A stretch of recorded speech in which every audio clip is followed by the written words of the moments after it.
right, and then it swings all the way left, and then it starts to find the center. And so what we were dealing with was the pendulum swinging all the way right, and us resisting against a change that, in my opinion, needed to happen. I mean, you know, guys were doing pretty shitty things to women, you know, throughout history, and but the problem is when it's the oppression is never scalpel-like. It's never sniper-like.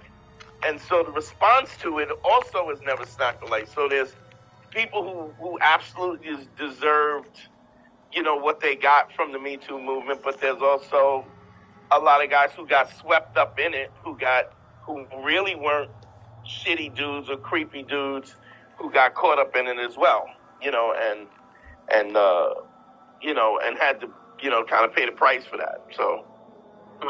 Well, listening to the show definitely gave me a lot of energy to kind of do what I did.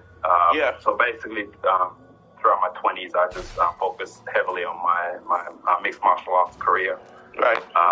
So just training and fighting, and what the Beige Phillip show did is it brought in the you know, the authenticity factor, Watch yourself, you know, become yourself sort of thing, as opposed to just like breaking down what the relationship itself or the woman's side of the thing. Right.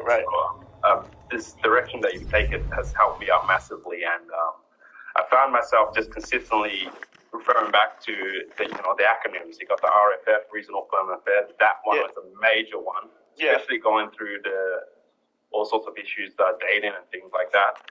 And that one gives me a lot of confidence in general. And then you got the 8 authenticity, credibility, and empathy as well. Would you explain what RFF meant to you and what the context are? Because I talk about that, but I don't talk about that as nearly as much as. So I'd be interested to see what your perception of it was and what was your personal application.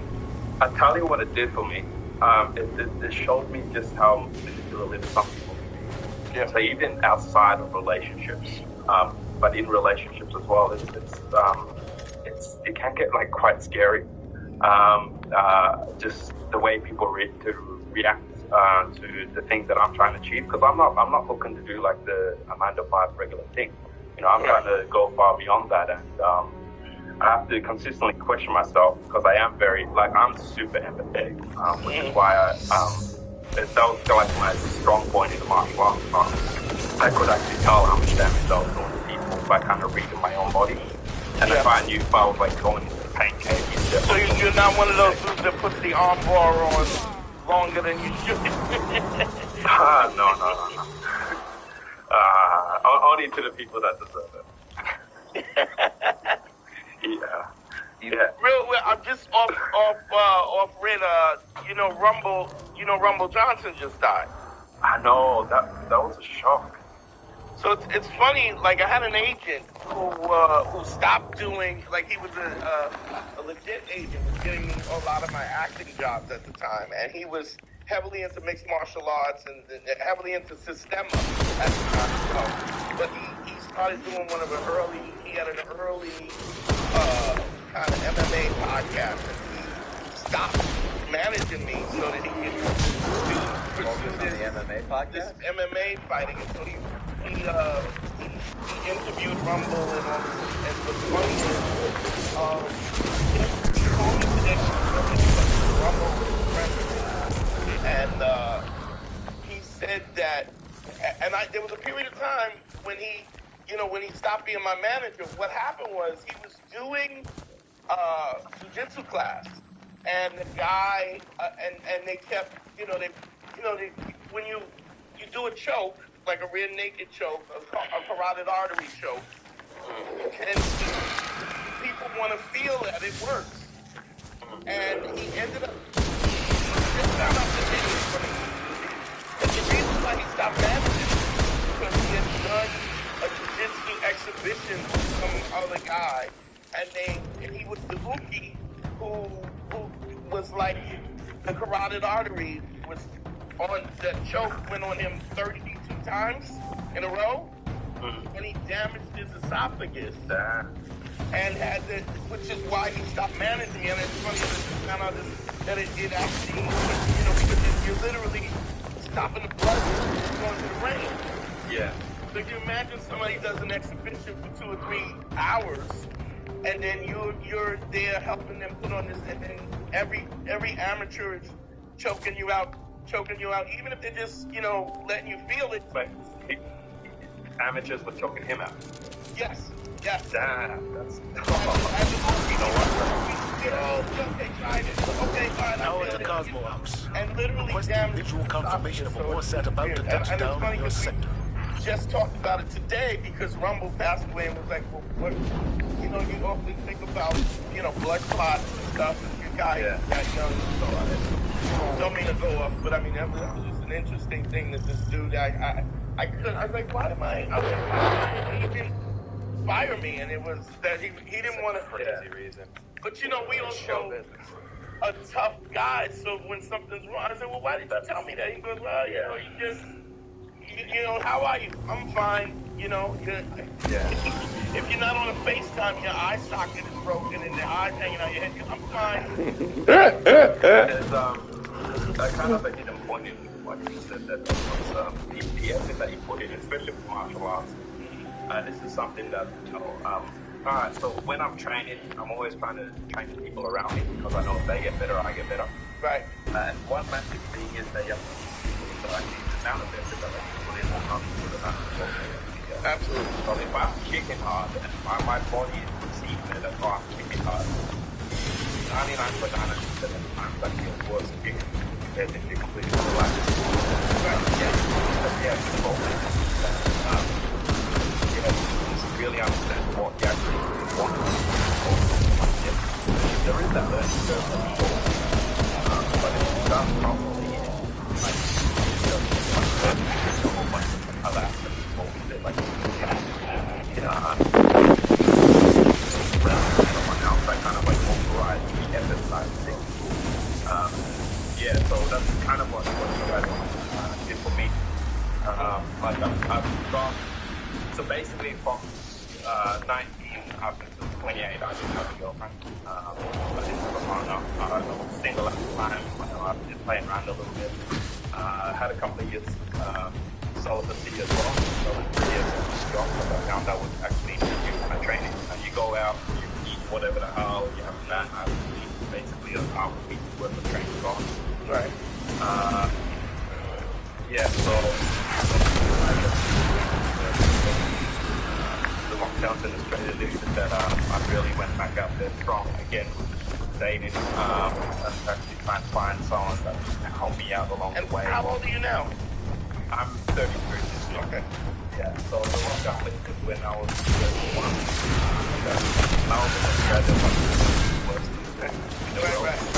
Liverpool City, the most lockdown city. So, real quick, you're talking about from the time that you're 19 that you go through this breakup, you start listening to Black Willow. Yeah. And then we're talking all the way up to what was going on between 19 and 29, like that?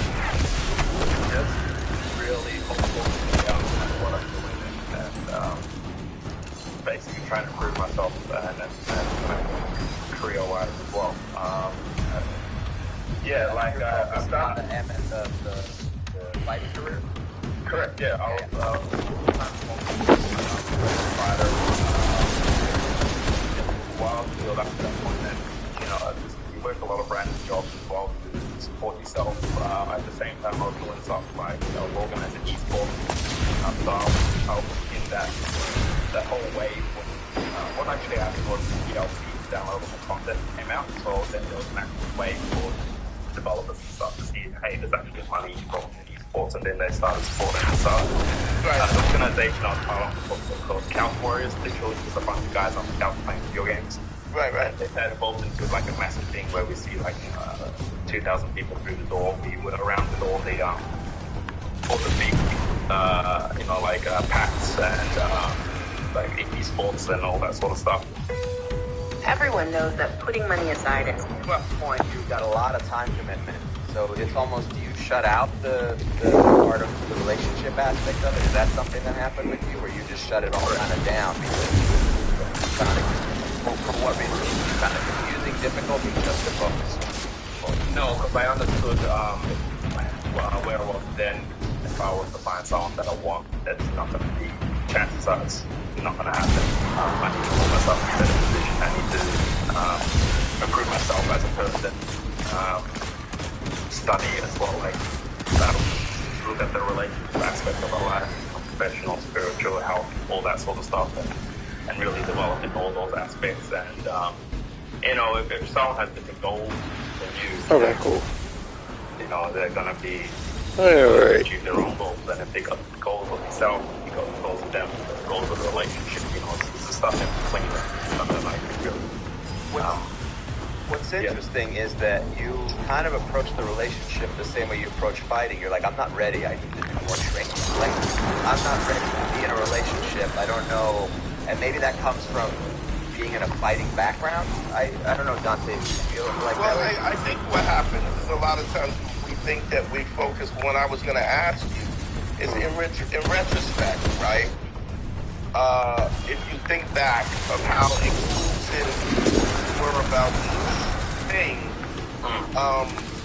so I a lot of times what I find is that people focus, and I mean, if it gets them to what their goal is great. But the other hand is, in retrospect, I think we have to understand that it's not about.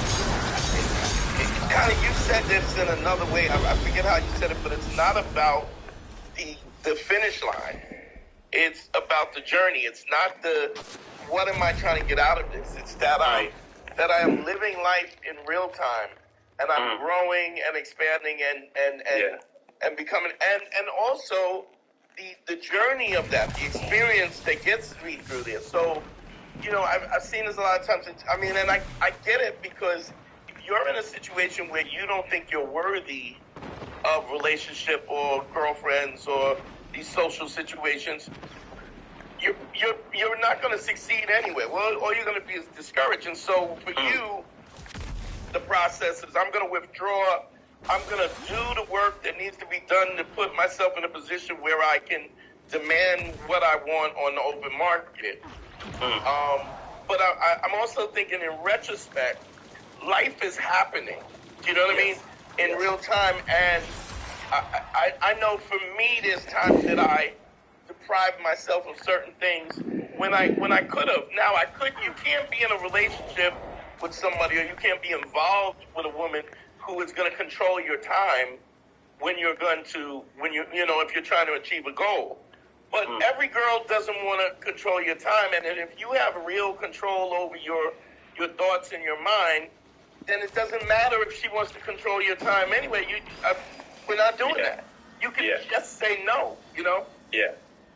Yeah, so that's the stuff I've I guess really, I don't know, we've been since going hard at it again. Right. You know, when the lockdown lifted, a lot of it comes to choice. Like, I'm fine with I made that choice. That's exactly what you said as well. Like, life is happening around me, so I will also have to experience But life. it's also, this is not something it's in the past. This was the choice, and you absolutely should accept. I'm just saying, you know, a lot of times when I look at things, wow, what can I learn from this? And part of that is when I tell people, like, well, look, you know, you're like, if you're laying the 5 bricks, once you do it 2 or 3 weeks, it takes 15 minutes. It doesn't even take time to happen. A lot of times it happens in the course of your day. And so the point is living life and enjoying it and the journey and the growth and those wins. And I get how you know, to focus on that. You know, one of the, you know, it's an interesting thing. I just had me and Harry were having a discussion, and I was talking about how there's these nuanced situations, and sometimes Harry will go, well, if you're saying this situation, then this contradicts what you said in when you said this or said that. And what I'm thinking about is, you know, that it has to be clear that the rules are the guidelines, but there's always a nuance to the rules. So it's great that you put the time and the energy and the focus, but to be one-dimensional ultimately makes you one-dimensional. So when you get back out there and you start, socializing and laying in 5 bricks, you spend so much time not experiencing life because you've limited your life, which is, you got to work on that too. Exposing yourself to things that make you more interesting as a human being. Even though being a professional fighter and stuff is actually something, but there's, I find you do things that you wouldn't normally do and expose yourself to different things, and it enhances you ultimately. And I mean, this is me talking about this hindsight at 50 years old is things that I would have normally turned down that I don't turn down, and things that I don't, that I will expose myself to because I don't know how this enhances me. Where when I was younger, I was very, very focused. Like I always say, me running around the streets, the analogy I use is that my weapon of choice was always an ice pick.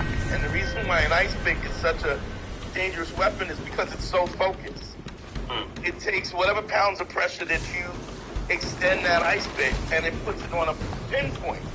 So, I mean, and you're a martial artist, if somebody is punching you with an ice pick in their hand, it literally, you can push an ice pick through a cinder block. Yeah. Because it's so focused and it's so precise. That's something I always say, in business and life and stuff, you have to ice pick your thinking. I'm also, yes, if you want to demolish what's in front of you, but you still have to take into consideration that ultimately you are losing an opportunity to expose yourself to a myriad of different experiences that ultimately enhances you, that makes you more attractive, that makes you, and then when you start to look at these experiences, these different experiences that you might have deprived yourself or just maybe never explored them, you realize that the point of the statement I say about true wisdom, you start to see these connections from these things that seem so, like, how is comedy like MMA? But it is. There are relative lessons from both of those things that you can learn that you get to apply that you don't get to see unless you widen your scope of, or your controlled base, or your controlled group in terms of where you're. Oh wow, I see these things and this and that. I mean, if that makes sense. Yeah, but I think you do have to kind of go deep into something. Yes, absolutely. And there's a plan. Yes. Yeah. So it's interesting though, because that was how you started out the journey, but after listening to the show, you actually kind of flipped your world in a very different way, which I do want to get into, both sexually and in life. So, explain that part of the journey a little bit, because I think you did that. You focused on the MMA career, and then you had this sort of other chapter of your life that the show kind of inspired. Yeah. Well, again, the thing that actually led me into that was actually the work at, again, RFF and ACE. So, finding that over and over, I just became like a better individual and learned to associate with better people, because I realized who's worth my time and who's not. And just in the course of helping myself up to date, I actually ran across into a couple of individuals involved with the Melbourne, not the swingers, but they do sex parties. That's what they organize. They started doing it because they weren't impressed with what was happening out there on the team. Like, I was listening to some stories and other things, and you try and find like a square, like a little space that you're gonna have your little fun. You don't know if people are getting check-offs, condoms aren't on use the kind of like sedating or whatever, so they just wanted to make something high standard. So shout out to Kaz and everyone at the Elite Insatiables, creating something that's safe just a safe place to have fun and for you to kind of let your guard down essentially and explore yourself. Well, let's also my experience with the sex parties very rarely are they clean. I mean, one of the reasons why you want to keep the lights down is because it's the venues are filthy, you know, and even, I mean, if you can speak to that a little bit. Yeah, well, so it's such a good event that they organize. It's basically like a house party that you go in, there's drinks and food set up every day, you interact, you mingle a bit, there's, you know, some games happening, and everyone's just friendly. It's like a house party. You go there, you know, you interact, and you're like, hey, I want to have sex with you, and just go off and just do your thing, sort of thing. All sorts of stuff happen. Over the course of the night, there'll be like several group things that happen, or, you know, maybe there's a bit of a bondage or something. It just depends on the people there and the people that come through. Clean. They do it clean as opposed to... They do it very clean. Which is what the benefit of starting that group was. What was your first type of... How did you feel going into that the first time that you experienced that? It's a process to go through. It's so different. Like, it's the whole... there's usually... I guess I'm used to that kind of interaction with women where you're building up... You're building up the intimacy for both of you, and then, you know, you finally do it. It's like a massive build up, and then you both have sex. But with this, it's very different. That interaction is like, you've almost got the consent is like very minute. You pretty much got it straight away. You just got to be able to like pick up on it and go for it. So, you know, you'll be there chatting or whatever, and then if the time is right, you literally grab them and then walk off, or you can just stop playing with them right there. Very different. It's almost a strange thing because I experienced that when I was using like BDSM apps and all that. The interaction is different because you go in there and there's no pretense about it. Like, the idea is to discuss sex, you know, like you can talk about it, the intent is for sex. And it's weird because it changes the dynamic of the conversation, even though you're still having like passive conversations with people or normal conversations. But there's a switch that goes off where you kind of go, oh, okay, we're going in this direction. You can do that very quickly, as opposed to other dating apps or something. So that's a different type of environment. Well, that's basically the pretense of that. This is the kink. This is what we're into. I mean, not to say that the consent is not made, but the consent is not that far from, like, I'm here to do this. I'm here to kind of hook up and say, but I want to do it with the right person that I feel comfortable with. True, I guess, yeah. Yeah. One thing that is well, first of all, these things are vetted. So, if someone's in there, they're good. It's not like they're a creep or whatever, or they're gonna turn psycho. After going through a couple of those, I now walk around and it's given me so much confidence, because I just look at people and like people I was like previously sexually attracted to on the street, and then like I watch their demeanor a little bit. I'm like, or I see someone who thinks that they're all that, and that they have everything to offer. It's really haven't experienced something. Right. And that's allowed me to actually focus a little bit more. But I guess that really comes to my intention of what I'm trying to achieve, and the reason why I go through this sort of stuff. It is to have fun, but at the same time, like, life is limited, and there's only so much fun I can have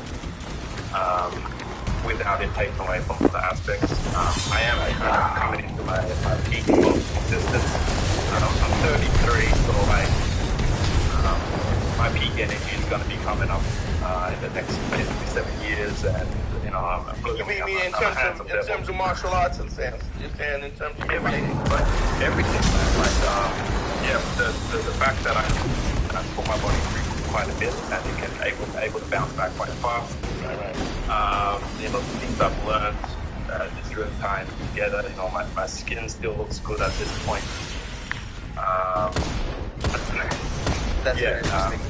That's an interesting one to say. Let's get to the good. Here's the people. What do you want to do with that concept? What's the plan to do with that time frame? What are your goals now? Are you still out and about doing the sex parties? Are you encountering women for relationships? What's the goal? So at the moment, I've been building a relationship up with an individual.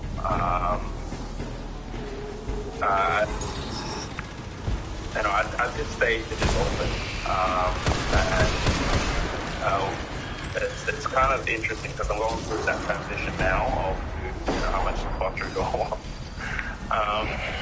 At the same time, I think the fact that I have a choice, I think that's kind of like giving me a power to it. It's like the fact that I am actually it's the fact I can do what I want to do. That is like giving me a lot of power. It's interesting how I say this to guys, guys that I've counseled and consulted with. The ability to say, I'm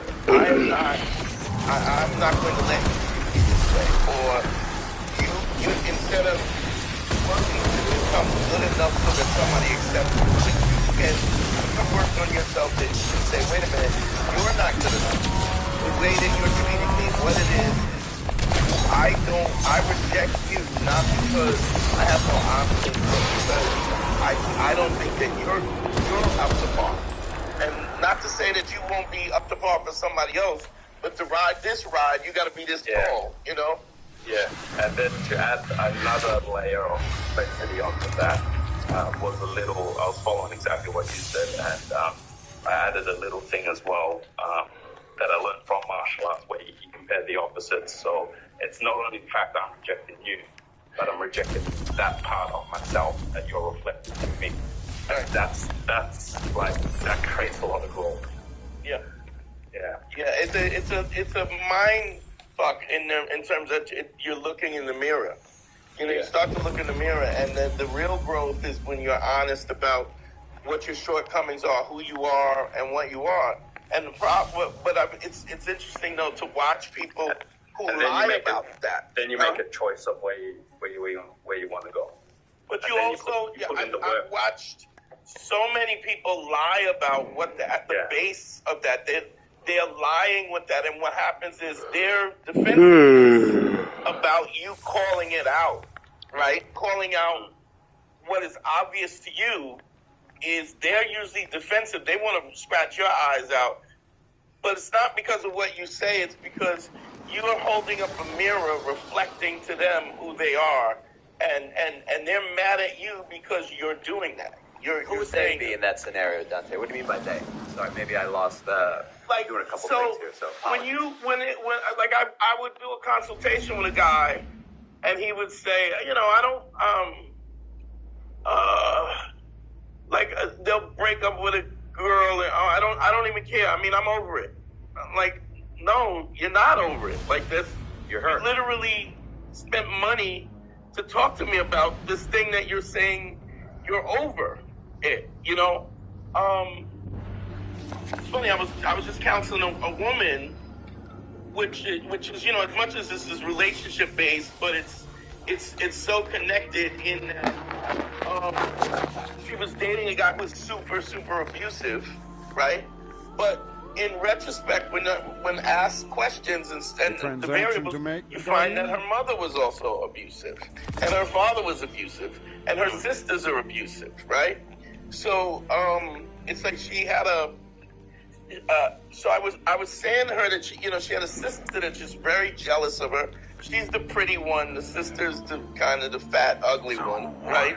And the sister is always nasty to her. I mean, I could actually, it's interesting. I could talk about this in terms of myself and my sister just always being negative and mean and I know of a guy. I remember there was a guy, good friend, and one of my best friends is the guy who danced with me, and she had a crush on this dude. And soon as the guy met me and became my friend, she instantly didn't find this guy attractive anymore, simply because she had so little respect for me that it was like his affiliation with me brought his love. But when you realize that's not my problem. That's her. That's what she's dealing with in terms of in her own head, you know.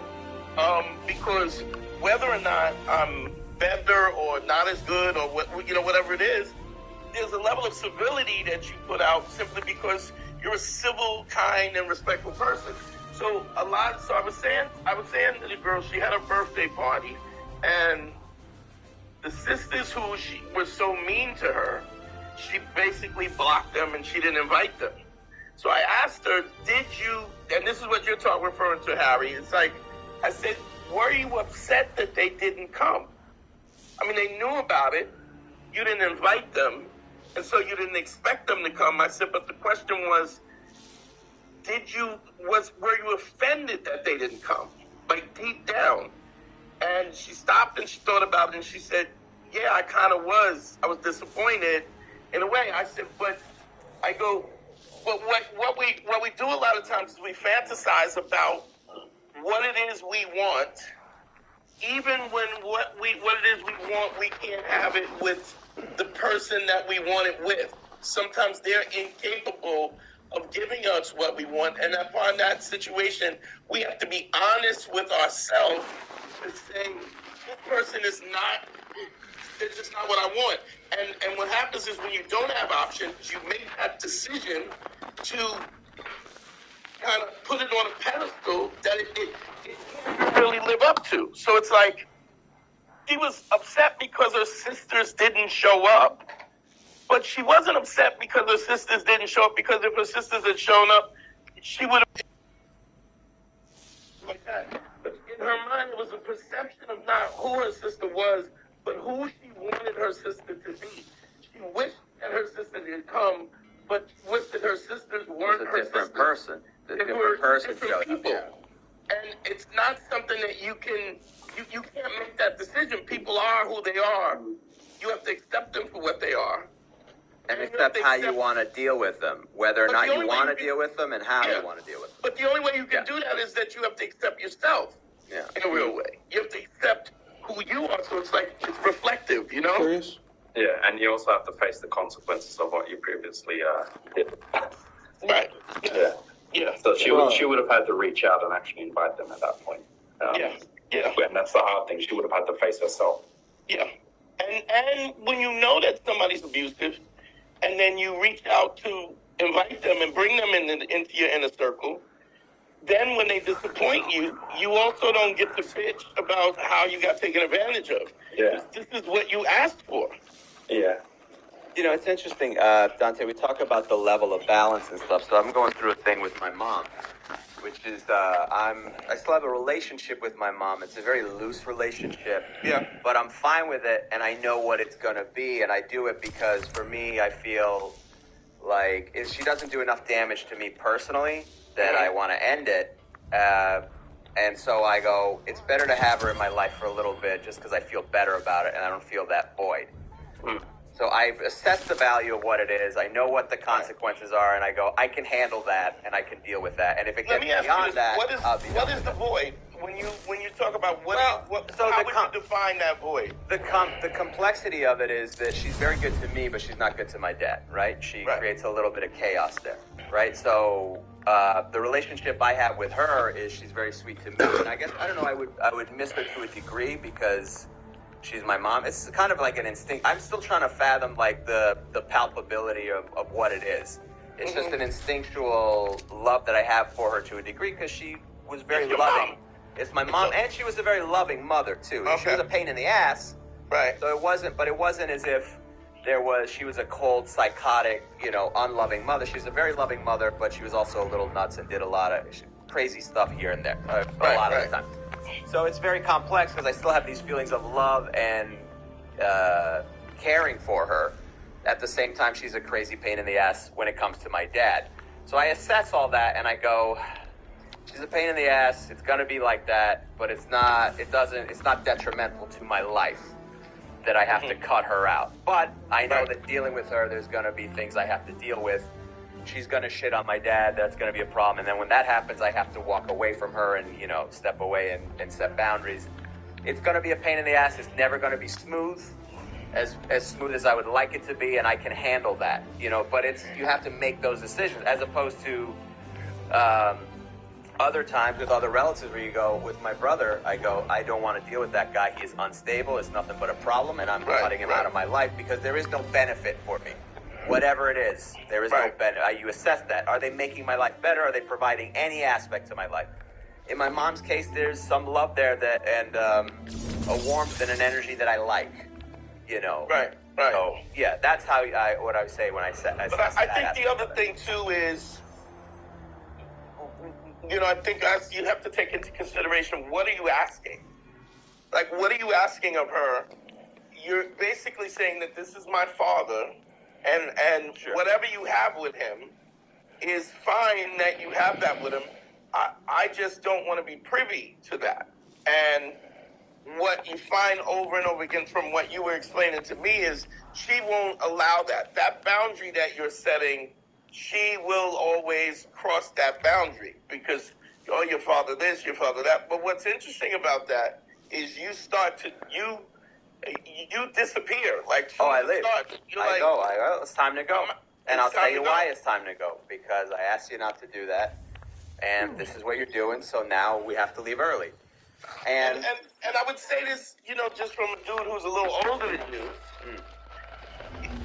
you. You have time to waste. At least we think we have time to waste with people who don't enhance our lives.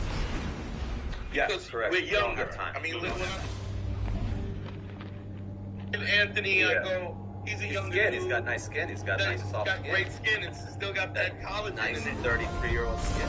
Well, when you start looking like a paper bag like me, you go, you understand that your mortality is inevitable, right? And so, I guess the best way I can explain this is when I was like your age, I was like, I'm no longer going to allow people who are not. Okay, take a look yourself. Their presence in my life takes away from my vitality, or my money, or my patience, or my happiness, right? But I would still leave people in my life who were neutral. Like people that didn't necessarily enhance my life, but they were part of my life, and it just was kind of neutral. It didn't make no difference. But then, as I start to understand my mortality, right, and my skin goes shit, right? Then I start saying that not causing me problems is not enough to keep you in my life. So if you're not directly making my life better, because I have limited time, they don't have to do anything wrong. I just get rid of them. Go ahead. You were gonna say something, Anthony. Go ahead. Yeah. Something that just happened to me recently. I found out that an associate of mine is terminal, stage 4 cancer. Not fun. She's being the best that she can. She's young as well, She's in her 40s. Kid. The father 2 years ago was made accident. He was on a rollback by a car. Wow. You want to really learn about practice, like, can, if you just spend some time with someone who are really going through something. I don't know whether if that's like going to a nursing home or something like that, or even like talking to the elderly or something, just like really trying to experience something, because you realize there's really no experience. Like I hung out with her, so when I learned that she had the cancer, alright, so my mate now is like a massage therapist coach, so when I learned that she had cancer, I was just setting up a new room, and I was like, hey, when I set up my new room, I'm gonna go and give me a massage. I know she deserves it, so I set up the room, then I gave her an hour and a half massage, and I picked her up, gave her a massage from the back, and that like flipped my world, turned it inside out. Yeah. Yeah, and she really just liked up and just that day I've been able to basically get what I want to feel. The kind of like what self there, Harry, when you were thinking about your mother and the same way I'm associated with you for now because of this reason, because you're going like that. And that, when I was listening to you say that, I was thinking like, I don't even know about that. You know, just to basically be so fun. So, in reference to what do you mean? When Harry was saying when the mother starts going off about the father, just to say, hey, you know, I'm not here for that. You know, I still My hidden reports of the Scorn are moving dark ether, enough to create a new beachhead for their forces. We must stop them. Yeah, so clear with your intentions that it just shoots from you, whatever that is, you know, your action. I think also that it's okay. I think you have to forgive yourself for those intentions changing as well. Like, so Harry's in a place where this is good for me. I know what it is. I'm dealing with it but there's no way, and there's no way that Harry doesn't eventually remove her from his life. And I'll tell you why. As time becomes more important, your patience about people who are not going to change also becomes less important. That becomes even more important. Because you're wasting on time. You're wasting time on people. That, like, so for instance, we talk about, you know, what I just thought about, we're talking about the friend of yours, right? And turned her inside out, gave her a massage, an hour and a half. What we don't understand is things like that enhance us as in terms of our character. As much as that is a gift for somebody who is terminal, right? There's an exchange of energy, there's an exchange of love and intimacy in that. Because, man, I feel bad about what you're doing, and I want you to feel better. Evolve you as human beings. You become so much more involved.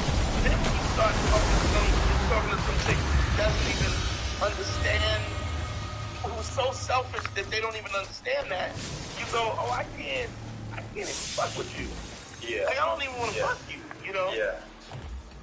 It's the evolutionary thing of that gift, which is just a dope thing to do, but it's also work. You make a sacrifice, you give that, which is the thing that makes you grow. I mean, one of the things about having my son is the sacrifice that I make for him in a way where I would be very frivolous with my money and stuff. And I'm still frivolous with my money, but I'm frivolous with my money about him. It's about, and that giving enhances me as a human being. It makes me better. It makes me more comfortable with intimacy. And I think what happens is kind of this square block in a round peg, as you get older, I'm not doing this. You know, you just become less patient. You know, because really, and I would say this to Harry, what are you asking? What are you asking? Either the man that, the respect that I give you as my mother, and love you as a mother, I'm asking, I respect you and appreciate my father as well. And all I'm asking is not for a public display of you being a cunt. Like, and you can't even bring yourself to just go, this is my father. You don't even have the empathy to go, this is my father. Stop treating my father in this way. You're not a good person to do that. And there will come a time where you go, enough is enough. I mean, to be honest, even when you talk about it now, and I'm watching transition to where you just put up with her shit, where you don't put up with much of her shit, to where you hang out with her the minute it's something. The shortest visit has been 30 seconds. That was the record. That was the record. I didn't even put anything down. I was like, all right, I'm out. You know, and it's a balance of, and listen, I've gone years without talking to her at one point to set it straight, so it's somewhat better now, but at the same time, she goes, well, this is what it is, and I will tolerate it when I don't need, you know, the relationship is minimal now, but she's not going to get, I see my dad once a week, right? She doesn't get that. She doesn't get the same thing. She gets the, the part-time rate or whatever. Okay. There are scorn here. Once every 2 They're months. up to something using pyramid type and hello, a lot of dark evil. These readings suggest they're tearing open a gateway into the throne world. Stop them before they can bring in more forces. Your own personal evolution makes you intolerable of people that are not going to progress your life or move your life forward. And what's interesting about that is even somebody who's terminally ill, right? That the dynamic of what that exchange was, her being terminal and helping her is monumental in terms of your personal growth.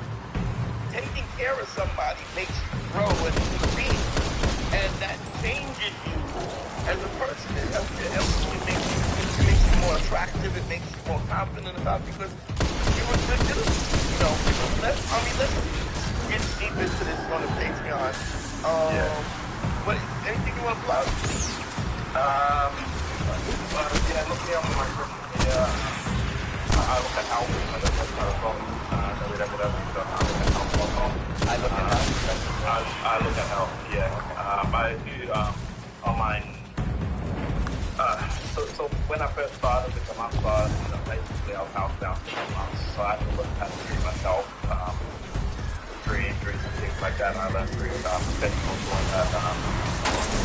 I'm able to give that to people as well, experience pain or you have fallen from the injury or something that you help getting over. Just reach out to me, and then I'll be able to help you out through the whole process. If you're not doing Patreon with you guys, man, go on it.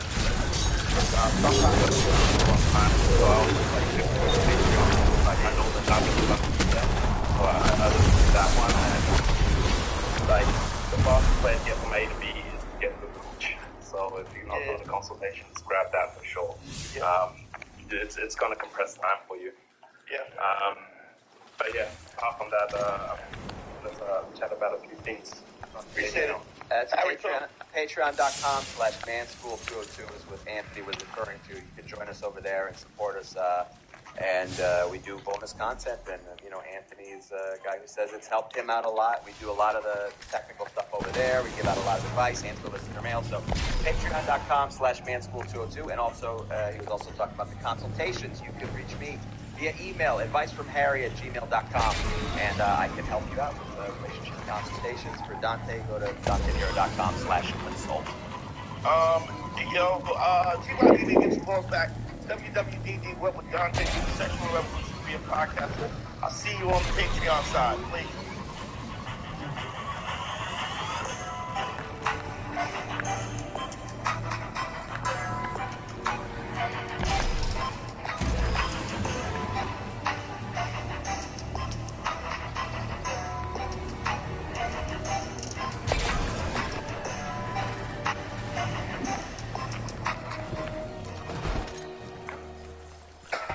What's up, Weapon Brigade? On this episode, we have Brett Raybold. He's back again. I love this dude. He talks about his play. Is it okay to talk to an ex? How to pick up the stripper. And he talks about his new play called Race the Movie the Play. Check that out at racethemovie.theplay.com. Also, don't forget the Patreon. Sign up for the Patreon. That's right. DanteNeuro.com. God, Harry, I'm sorry. No, I was going to say the Patreon will do our bonus content, and for a small to a month, it helps support the show and keep the show going. Bonus content like this episode, our conversation with Brett Raybold. As we discussed, white perspective, life matters. All tips on speaking with women, and also some Patrice O'Neal and Bill Burr stories. So that's all exclusively over at patreon.com/manschool202. I'm not an alpha male. I'm not a beta male either. I'm just a better man. Put your happiness first, because if you don't, they won't. Yo, what's up, y'all? GYBB gets the balls back. WWDD, what would Dante do? The Sexual Revolution be a podcaster? And I am excited.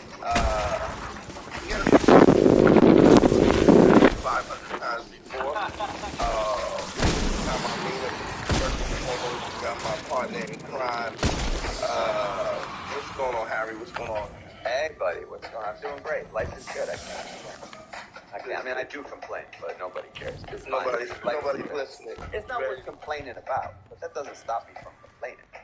You ready to rock and roll? Absolutely, always. All right, so, this is a friend of the show, been on the show. He's got some shit that he wants to promote out, and always like talking to him, and always like watching to see where his Bitcoin is going. Something strange, Something different. Right? Got another thing for us today. Got a good life. Got a good life. Hashtag why not, right? That's right. Give it up for Brett, y'all. Give it up for Brett. Brett Raybold, everybody. Brett Raybold. Brett. How you doing, bro? Great to be here. I'm ready to get my balls back, yo. How's that been working? We gave you a little advice last time we spoke. How'd that work? You know what? It's been good. I mean, you know, I like to think I'm with the new lady. You know, had a breakup, but it was like a chill breakup. I've had, this is my third I've read some of Icora's relationship notes on the with darkness her. and the light from Yeah, that She thinks breakup the was darkness like is chill closely and linked with relaxed, memory. and the one before it was like You messy access and this awful. place And with a then darkness in the new power. relationship 3-4 months What in, exactly have we it's tapped going well. into here? I got my balls, I hope at least. As long as I mean, we always have them. The problem is keeping them. That's the problem. You know. Yeah. It's just through. You know, I used to always say that there's no vacation in manhood. You don't get a vacation on that. You gotta show up every day. And if you don't, you will lose your ball. I think, like, you gotta communicate what you need, and, you know, I think you gotta be a person who, there are expectations for, it can be sometimes different as a comic in a relationship, too, just in terms of the work hours and stuff like that. Yeah.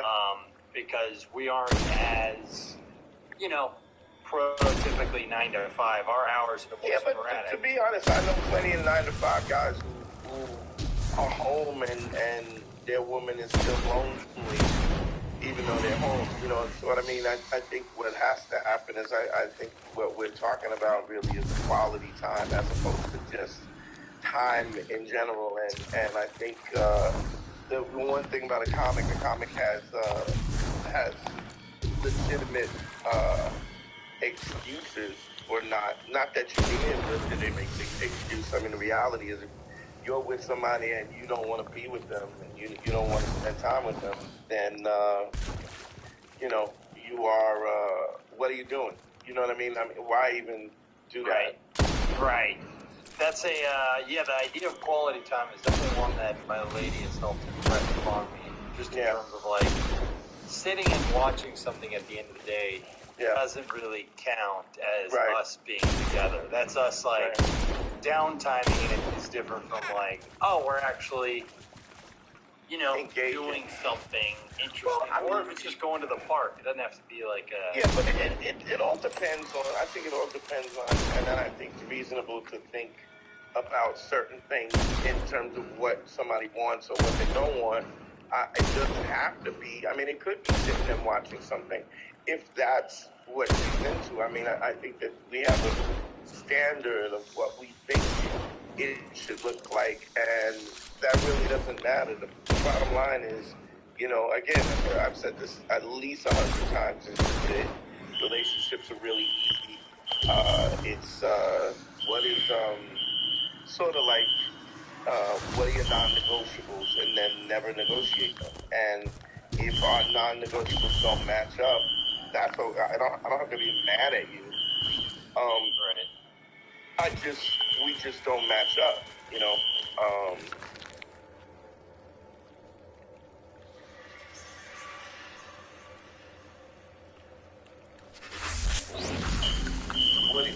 What are you doing? Like, really? No, sorry to cut you off. No, go ahead. No, totally. I was going to ask you, I mean, you obviously, I think you talk with a lot of guys who are either maybe wanting to get in a relationship or are in one. Yeah. Do you find that people just stay in things where they're not having a good time just because the Band-Aid pull off is sometimes all I don't know if you heard of my good friend, Johnny Depp. You know, Dear friend of the show, couldn't get Hennessy on the show. I mean, he doesn't listen nearly enough as he should. But I mean, and then I had a client the other day, Will Smith. I don't know if you heard it. He's an actor. Does some small films here and there. Yeah. And so, you know, I mean, but I think that's really that's really a testimony to how far up it goes. Totally. That type of stuff is fascinating to go like, I heard Will Smith in a actors roundtable, you know, when they do those. Right. And he said such an unhealthy perspective. He was telling a story about how when he was like 16, he got cheated on. And his takeaways, he said, on the round table, he goes, at that moment, I told myself I was going to become the biggest actor in the world so that it would never happen again. Oh, really? I think that came out as well.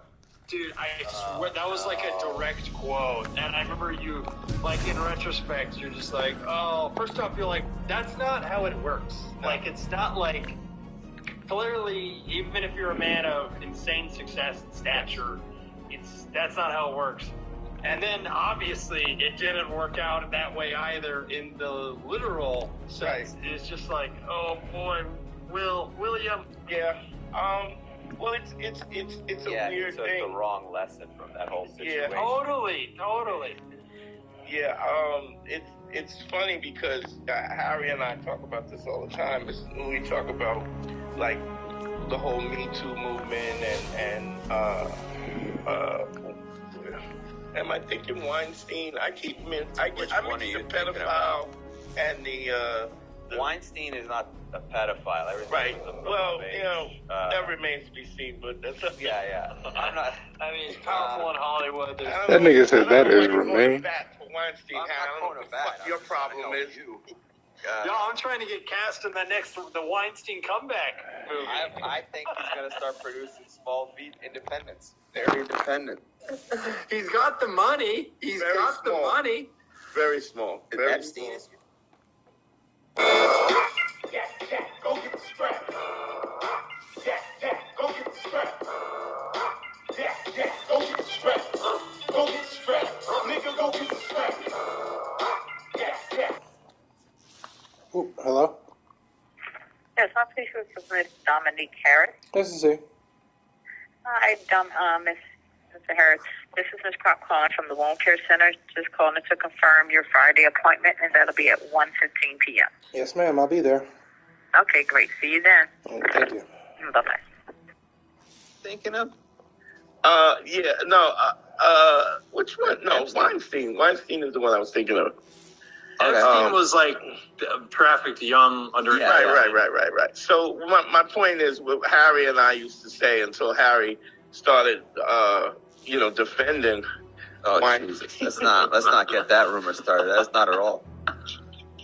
Weinstein apologized. Just because you have a shitty memory, you can't remember. Now all of a sudden I'm defending pedophiles? How does this happen? How am I an advocate for pedophiles all of a sudden? Because you can't remember two separate sex offenders. How about this? You want to hear something fucking Harry? You just mixed them up again. Probably.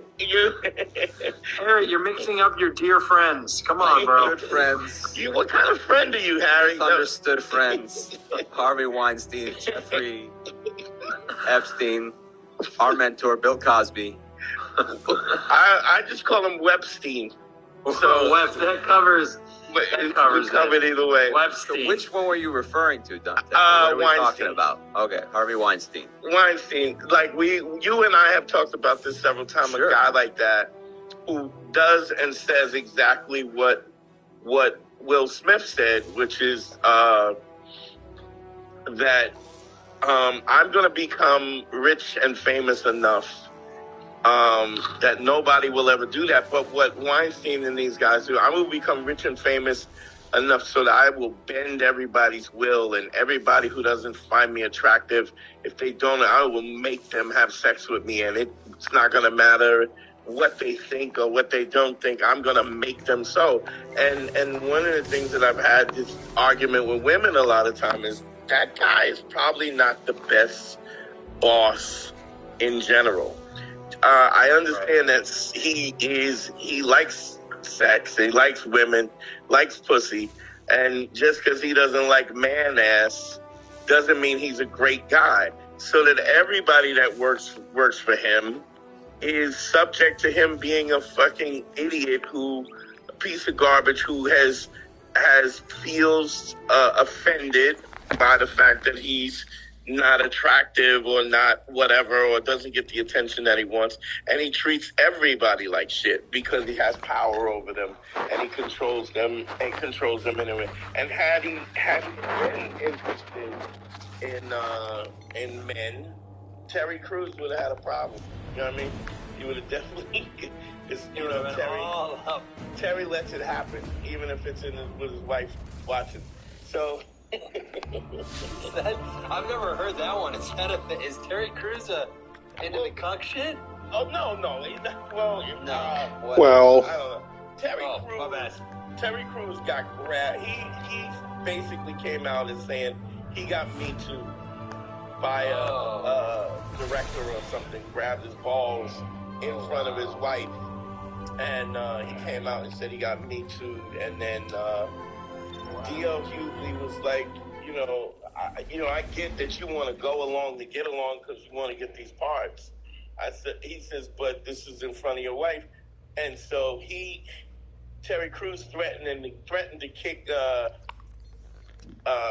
D.L. Hughley's ass, and then D.L. Hughley, being a comic, was like, oh, you want to kick my ass,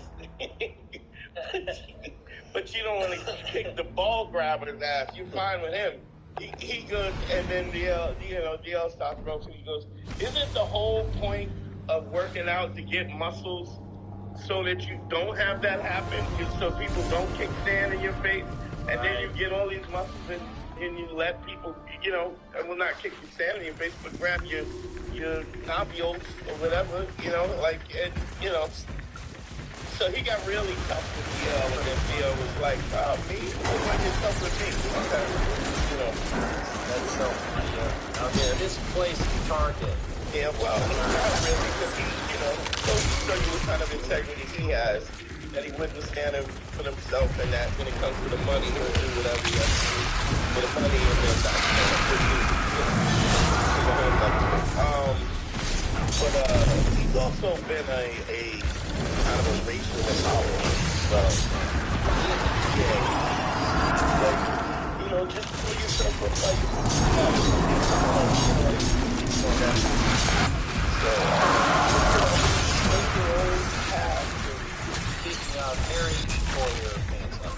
Look, back there. The path is unblocked. I thought that was the whole reason we do these things via Zoom. Yeah, so you don't have to wait. Yeah. What's the point? What's the point? Fair enough. Enough. I didn't sign up for this to just not do it my way. You're doing the Jeffrey Tobin. Oh, the Tobin? Yeah, the Jeffrey Tobin. That was the most victimless crime. As far as that's how bad things are. So it was just jerking off. That's it? That was just jerking off? You're right. All right. Just hop on and I'll handle the rest. You really want to upset Louis C.K. Oh, boy. When you go, all he did was jerk off? Yeah. Take it easy. Well, no, that's different. That wasn't Right. Jeffrey Tobin also didn't ask for this. But he got weird high controls and we have a system. I think Louis There it is. was well aware there was someone Here we else go. in the room. Let's move Well, it. that's why he asked permission. That's true. His mother raised him right. That's right. Yeah, that's right. It's called manners, everybody. And men are manners. So, Brett, what was the relation? Why did the last one? It was one of those ones where I think it was just two ships passing in the night type of thing, where it was just like we didn't have that next level connection, and I feel like we both liked each other, we both got along well. Finch? But, Why did we stop? They were a cool person, but it was just kind of like expect this. Just a little hiccup. More. I think it doesn't. Yeah, it doesn't have to be forever. But that's how you discover the ones that are forever. Yeah. And that was a woman who, like, I almost would want to see her again just to be like, how you been? Like, in a very friendly way, not remotely, remotely, there's no part of me that has any, like... Well, why wouldn't you do that? Why wouldn't you make that call? What's on the movie? Awkward to do so, or? Maybe a little more time. I don't want to, I'm like somewhat new in this relationship. I don't want her to feel like I'm contacting an ex and, like, I would tell her what I would do. I don't want her to think like, she's not like the jealous type. Yeah, but I mean, I think if you went all in, this is something I really think is weren't, and I was really happy. You would always preface it by, I wanted to make this call because I'm really happy with my situation, and I appreciate the fact that we did separate because I wouldn't have found you. So really, can't tell her that you don't want her anymore. Yeah, and that woman probably, it's not like she'd be like, waiting by her phone. From Brad, I needed this for months. It was like, she had all her shit together. Yeah, it's funny, I just like to kind of throw it off to somebody who weren't having enough sex. And,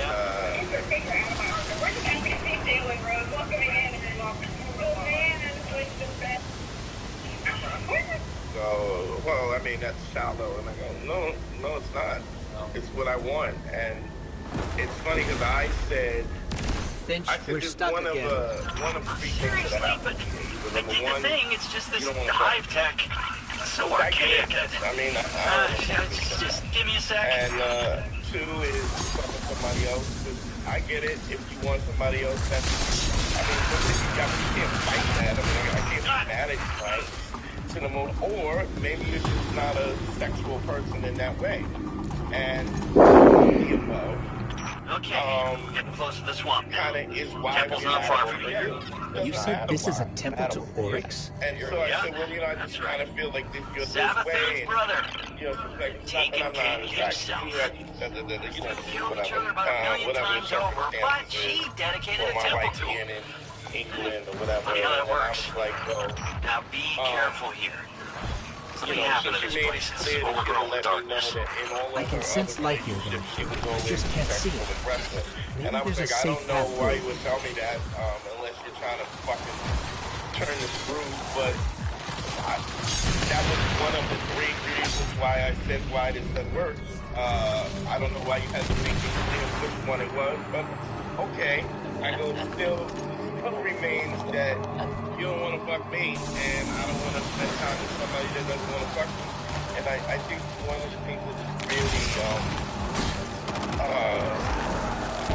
every time I go through a situation with somebody, I realize how important this lesson is, so I don't ever make that lesson again. I don't ever make that mistake again. And what I realized is, I was married before. One of the reasons why I got divorced in the first place was because the sex just went to shit. And one of the things that I would say to guys anytime it's sex is not good when you go into the relationship. Marriage is not going to make it better. It's only going to get worse. Well, tell the dude. So, now that we're older, and now that we've been together longer, makes it fuck more. It's so crazy. Although I have heard situations where women have become older in their 50s and they become in their sexual prime and they want another the guy is. But I mean, if you gotta wait that long to get your dick sucked, right. You can't hold out for that. I like to think my prime is like LeBron. I've been in my prime my whole career. Right. I've only been in my sexual prime.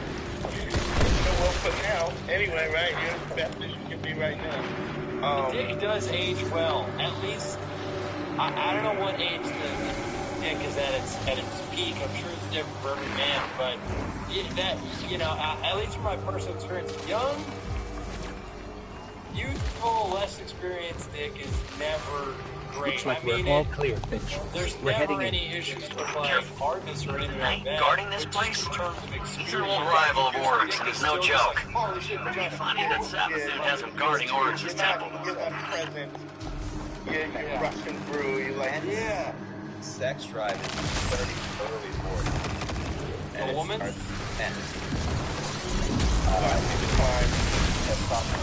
Yeah. Around age 35. Quickly goes down by about 1% per year. It can go down faster in some ways. Yeah, I mean, you can also get tests, you get a couple shots. Kind of rev the engine, jump start the engine a little bit. I mean, I also find that I'm definitely not the person. I mean, I'm more precise. I think I'm a better lover, but I also feel like if I'm not into it, I'm not into it. If the person's not into it, I'm not into it. I would rather not.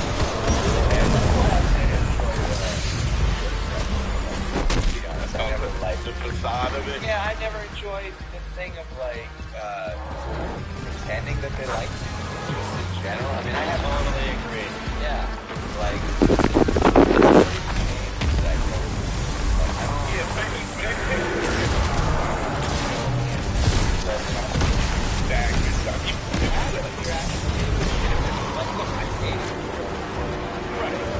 it can't happen, but that's the outline. I don't like going into the world. And, I have cash in my hand.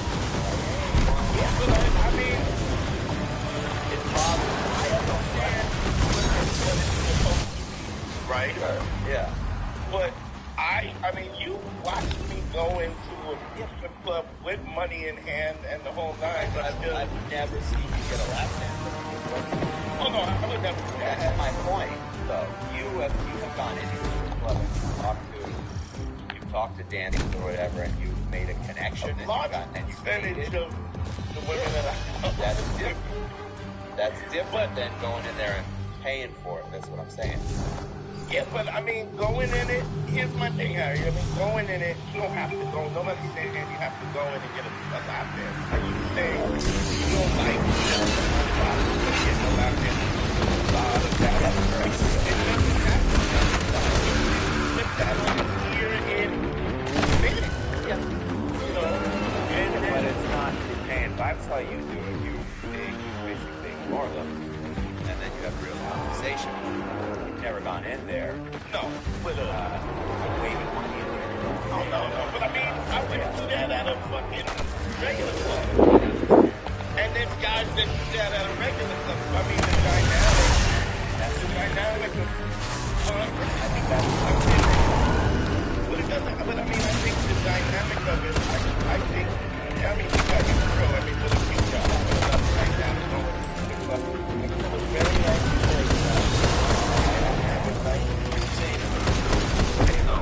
I don't know. I'm not saving nobody, but I mean, I definitely will go. I'll go in and pull 2 or 3 numbers out there that I'm talking, follow up quickly. But that's also because I don't. I guess what I'm thinking, Harry. Saying that I think when you think about it like that, it's not just the dynamic of the strip club. It's the fact that you're assuming that women are. Fuck! You know what I mean? Like,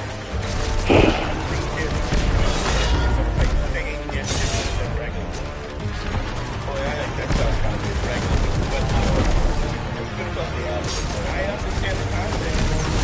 Girl she's at a place, at the hot club. She's looking for the VIP at the bottom. And if she goes up,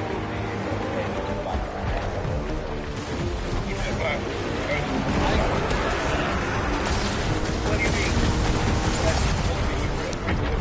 I agree with this.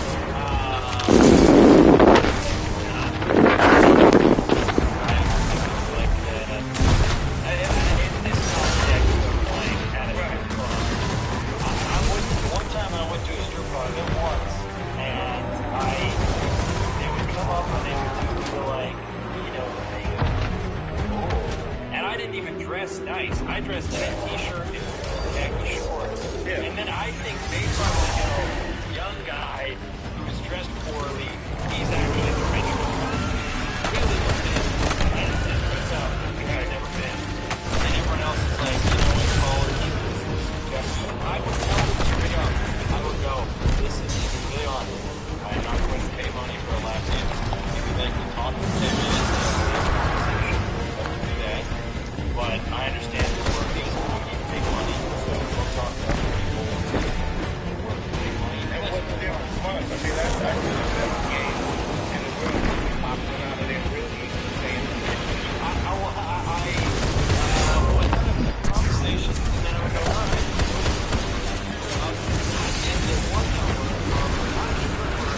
sexual, and I text you one more time too. So, no reason to. Well, I mean, that's like any other woman in every. Yeah. My point being is the environment. If women, I mean, to be honest, if somebody's doing this, they think that this is a financial situation where they can make some good money out of it. Of course.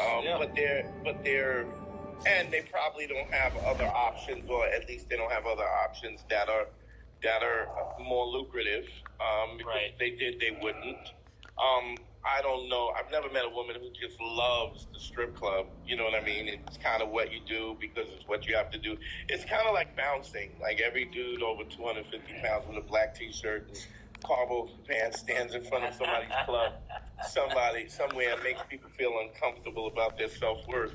But the reality is people do what they want, what they can do based on what their resources are, and to think of women any different than any other. I get the context of I mean, let's be honest. If you're in a club and somebody's looking for VIP, they're shallow and but I mean, all of that. We navigate that no matter what the profession is, and I honestly think it's really easy to pull strippers because they already feel as though they're in control.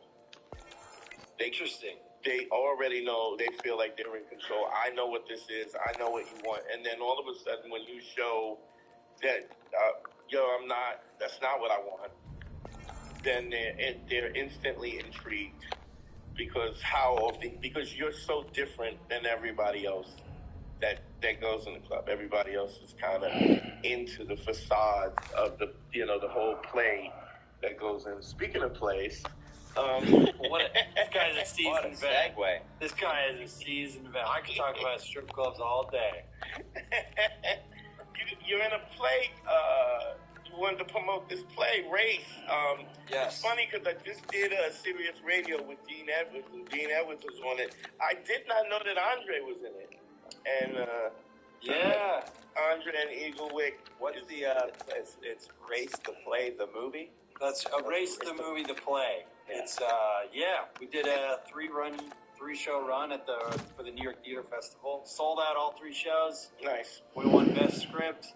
I somehow won Best Actor of the Really? festival. I don't know how. I'm not being fake humble. I am not an actor, but I did do a silly voice and I jumped around a lot on stage. Okay. Genuinely, Dean was also nominated. Dean should have won because Dean is a phenomenal actor who can deliver on the comedy, but his part... I heard his part was very straight. He's the straight man of the show. Like, he's the one that his existence is what makes the story run. And make no mistake, Dean has his comedic moments and scenes. Mm-hmm. He talked about that with me, about how it's such a serious part.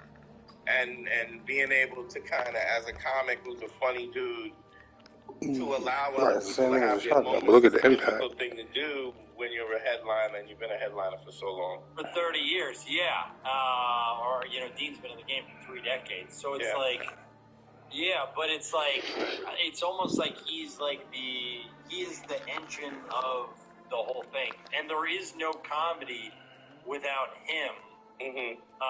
Because there's no setup. There's no setup. And he has make no mistake, it's not like he doesn't have his laugh lines. And what's really cool is watching a guy like Dean be able to squeeze a laugh out of not a joke.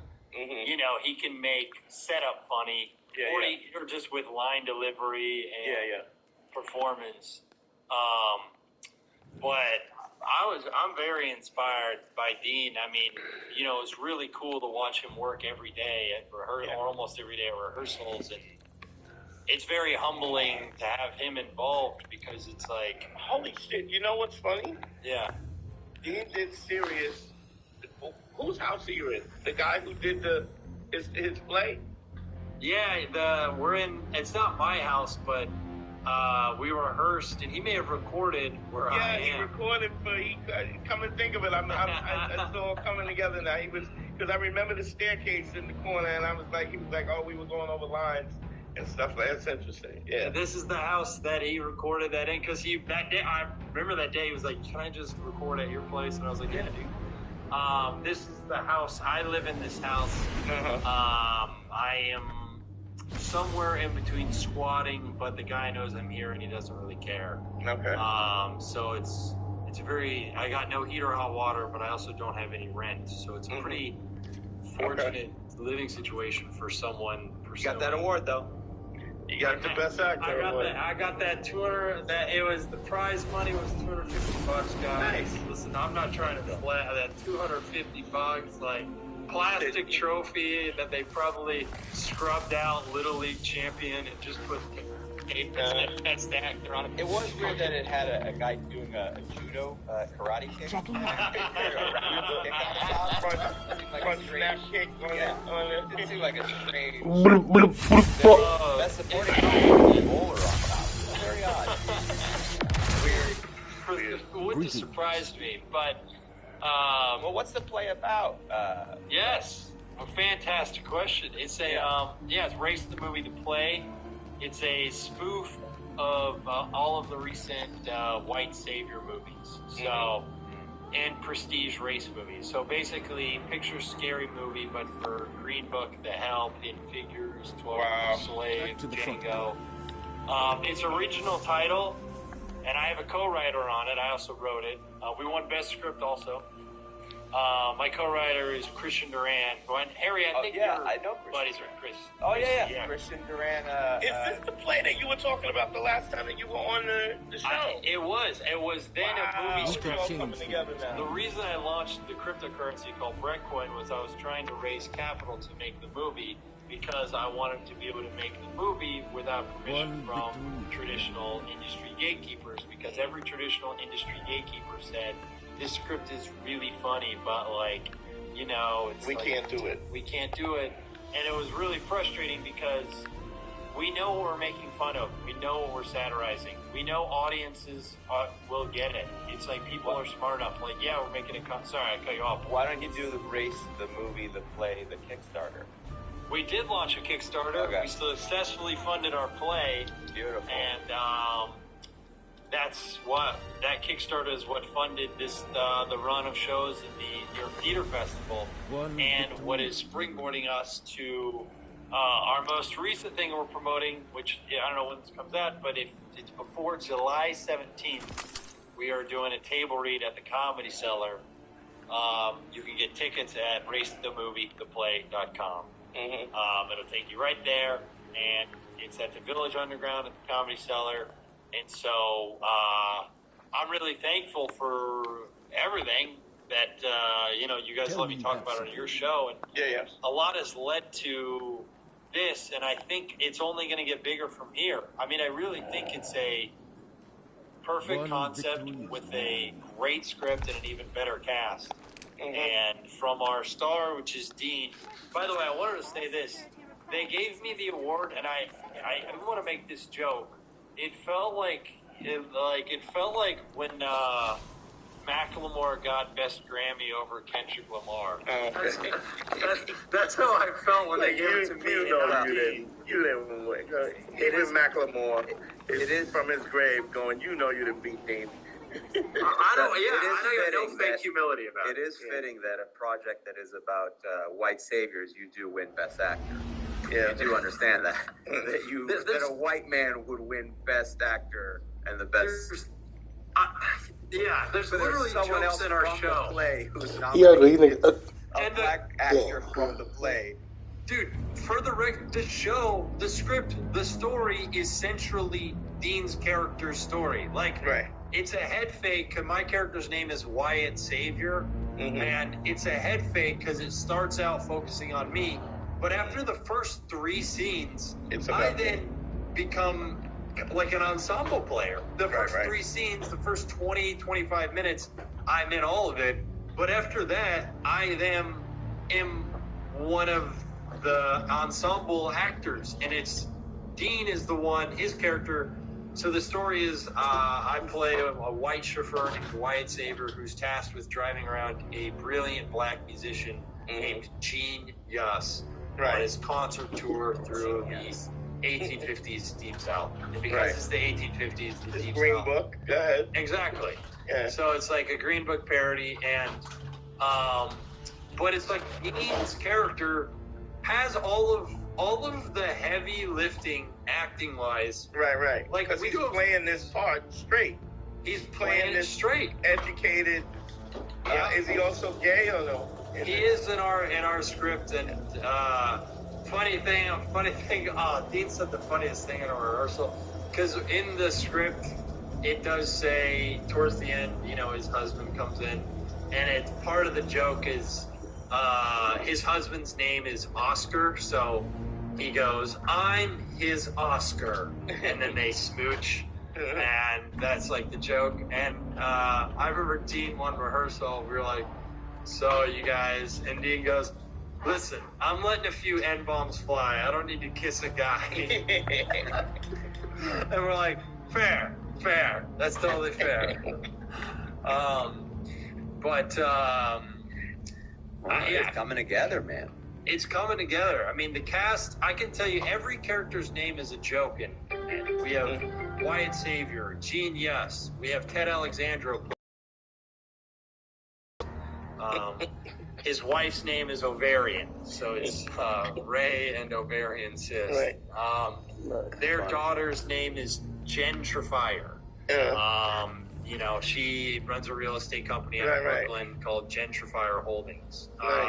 She's played by Mia. What does Andre play? Andre plays a character. His name is Don Freeman. He's the one who hires me to work for Gene, and the payment that my character gets for driving around this brilliant black musician is I will be able to earn what's called an OOTGO badge. OOTGO. It stands for one of the good ones. It's a distinction white allies can earn from the black community. Wow. Nice. And Who does Eagle play? Eagle plays a character named Stretch, who is a slave on the plantation who you're introduced to him because he's on the plantation.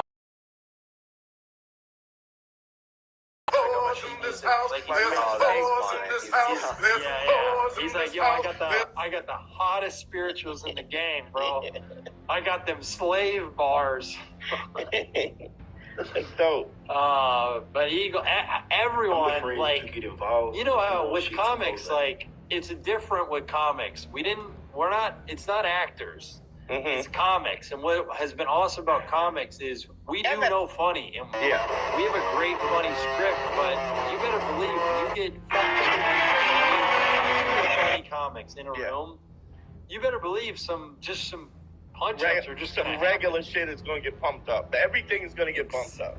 And what's great at being a comic who's making this, and Christian too, Christian was the director, we never had any ego about the script or our jokes. It's like, you just want it funny. I just want the funniest joke. I don't give a fuck if it's my mouth or if it's something Dean said or Eagle or Dre or just whoever. So it's like, and what's great with comics is I don't think any of us has that insecurity about we got a bunch of funny dudes. We all know we're funny. The insecurity comes when somebody's not funny and they don't want to be outshined, or there's people who are, it's show business, man. There's really talented people who are still self-loathing, and it's never enough. It can be a double-edged sword. It can be dangerous. There's people who get up and kill, but it can still be tricky, especially when it comes to acting and you have to allow other people to have their moment. There is that bit of ego that could happen. I've done some acting with comics, and then I've done it where it was really difficult because somebody just kept trying to steal the line, steal it. But I've never had that with people who have established comics. I've never any established comics, because all established comics at some point in time they do some acting, and in the context of some acting they need to stay in their lane to a certain extent, because if not, then none of it is funny. It's just you're just talking over each other, and in the essence of what it is. But I mean, I think what I think also is great that this is this is becoming a big thing where it wasn't a big thing in the first place. Do you understand what I mean? It's getting bigger, yeah. Yeah, and so where it was like, I got this script, you guys want to do it, I think you would be great for it. And then comics are going, yo, this sounds like fun. This is something different, something fun. It's funny because I was talking to Andre, and the truth of what I love about the business, and I don't know if Harry would agree with this or not, I love about the business that I feel like the business is becoming more more truthful. And look at Harry's face, the smirk on his face. Let me make my point. I'm always point so I can disagree. All right, let me. I'm waiting for my chance to talk. Can you hear me out first before you disagree? Come on. Here's the interesting thing. Uh-huh. I do understand that there are still people who are getting the green light who should not be getting the green light, because gatekeepers are saying there's gatekeepers who are present in certain genres of comedy where they're deciding what's funny, and usually the people who are non-creative are always the people who are making the decisions about what's valid. In the context of social media and stuff, what's happening now, there's no more business to business and business to customer, meaning Comedy Central needs to discover me to put me on a half-hour special so that people can see me. Now, it doesn't matter. You can do Comedy Central, you can do Fallon. I always talk about this all the time. A good friend of mine, Pete Lee has 6 Jimmy Fallons, and nobody gives a fuck. Because it's more important that you get on Joe Rogan than it is you get on Jimmy Fallon. More eyes on you and Joe Rogan. And so I think, and I'm not saying this, Harry, that I don't think it's all the way fair, but I think it's gonna, because of the fact that when you are selling your product or you're exposing your product to the people get to decide that we like this or we don't like this. And because it's no more business to business, and then the gatekeepers, people who have never been on stage and not creative at all, sure, there's still that stuff. I mean, I still have situations where I have people who are supposed to be friends of mine who don't book me in their club, and I don't get no. But it's mattering less and less, because I'm literally taping every comedy set that I do simply because I'm trying to feed the beast. The beast is content. The people want content. I don't believe, and you tell me what you think about this, I don't believe we're going to have Denzel Washingtons and Tom Cruises and mega stars anymore, because there are so many streaming platforms that, whereas we all knew comics who got something or got on a show, we knew exactly what show they got on and what they were doing, and then they were blowing up and they were moving up the ladder. I was watching Sam Jay's Pause on HBO, which she got that. I've never really watched one episode, covered it just because it's not in my realm. And I don't know if you know Leonard Oots. But Leonard Oots was talking about, when I got famous, and I'm in my mind, I'm like, when were you famous? So apparently he had a sitcom on Channel 4 that I've never seen, never saw an advertisement for it. I may have saw a poster for it, and nobody, and then when it gets canceled or whatever, nobody cares. It's literally like you build your fan base, and then they fuck with you, and they fuck with you. The funny thing is, like I was talking about Andrew Schultz, Netflix wanted to edit his special. Do you know it was Netflix? Huh? Do we know it was Netflix? I didn't know it was Netflix. Yeah, he said it was Netflix. He said it was Netflix. And he decided he wouldn't edit it. He said because people want to hear this. And then he marketed it himself and got downloads, and he did over 1 million downloads at $15 a piece. And so they were wrong.